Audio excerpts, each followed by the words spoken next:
নমস্কার বন্ধুরা, বাঙালি রান্নাবান্না চ্যানেলের নতুন ভিডিওতে সবাইকে স্বাগত। এঁচোড় তো আমরা বিভিন্ন রকমভাবে খেয়েছি। আজ আমি এঁচোড়ের এক সম্পূর্ণ অন্য ধরনের রেসিপি আপনাদের সঙ্গে শেয়ার করছি, এঁচোড়ের কোপ্তা কারি।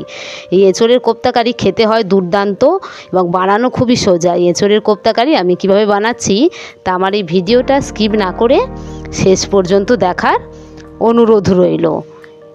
এই রেসিপি বানানোর জন্য এখানে আমি পরিমাণ মতন এঁচোড় আর দুটো আলু প্রেসারে দুটো সিটি দিয়ে সিদ্ধ করে নিয়েছি। এবার একটা হাতা দিয়ে এঁচোড়া আলুটাকে মেখে নেবো। এটা হাত দিয়েও মেখে নেওয়া যেতে পারে, এটা মিক্সিতেও মেখে নেওয়া যেতে পারে। তবে মিক্সিতে না মেখে এইভাবে হাত দিয়ে মাখলে এঁচোড়টা একটু দানা দানা ভাব থাকবে, তাহলে কোপ্তাটা খেতে আরও দারুণ হবে। সব কিছু মোটামুটি আমার মাখা হয়ে গিয়েছে। এবার এর মধ্যে দিচ্ছি হাফ চামচ আদা বাটা, আর দিচ্ছি হাফ চামচ হলুদের গুঁড়ো, আর দিচ্ছি হাফ চামচ লঙ্কার গুঁড়ো, আর দিচ্ছি হাফ চামচ করে জিরে ও ধনের গুঁড়ো, আর দিচ্ছি অল্প একটু চিনি, আর দিচ্ছি অল্প একটু গরম মশলা। আর এখানে আমি 1.5 চামচ পরিমাণে ময়দা দিচ্ছি, আর দিচ্ছি পরিমাণ মতন বেসন। ময়দার পরিবর্তে এটা কর্নফ্লাওয়ার দিয়েও করা যেতে পারে। এবার সব কিছুকে ভালোভাবে মেখে নেব। কোপ্তা তো আমরা বিভিন্ন রকমভাবে খেয়েছি, এঁচোড়ের কোপ্তাটা তার থেকেও বেশি সুন্দর হয় খেতে।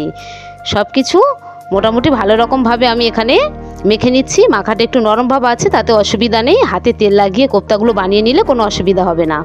আর এখানে আমি আগে লবণ দিতে ভুলে গিয়েছিলাম, তাই শেষে আমি লবণ একটু দিয়ে দিলাম। আবার লবণটাকেও ভালোভাবে সব কিছুর সঙ্গে মাখিয়ে নিচ্ছি। সব কিছুর সঙ্গে মাখানো হয়ে গিয়েছে। এবার আমি হাতটা পরিষ্কার করে ধুয়ে হাতে একটু তেল লাগিয়ে নিচ্ছি। এবার এগুলোকে কোপ্তার আকারে বানিয়ে নেব।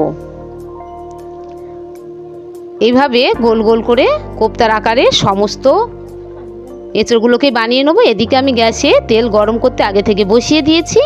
এবার একে একে কোপ্তাগুলোকে তেলের মধ্যে দিয়ে উল্টে পাল্টে লাল করে ভেজে নেব।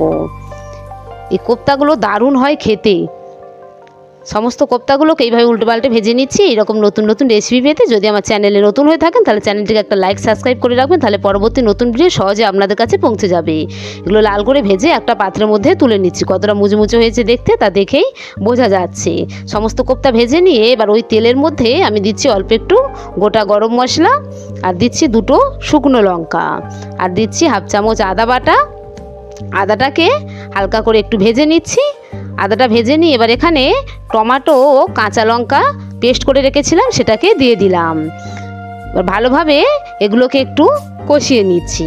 এগুলো মোটামুটি কষানো হয়ে গেলে এবার দিচ্ছি হাফ চামচ কাশ্মীরি লঙ্কার গুঁড়ো কালারের জন্য, আর দিচ্ছি ঝালের জন্য হাফ চামচ এমনি লঙ্কার গুঁড়ো, আর দেবো হাফ চামচ হলুদের গুঁড়ো, আর দিচ্ছি হাফ চামচ জিরার গুঁড়ো, হাফ চামচ ধনের গুঁড়ো, অল্প একটু চিনি, আর স্বাদ মতো লবণ, আর অল্প একটু জল দিয়ে মশলাটাকে ভালোভাবে কষে নেবো। এঁচোড়ের কোপ্তাটা একটু ঝোলঝোল ভাব রাখলে ভাতের সঙ্গে দারুণ লাগবে খেতে।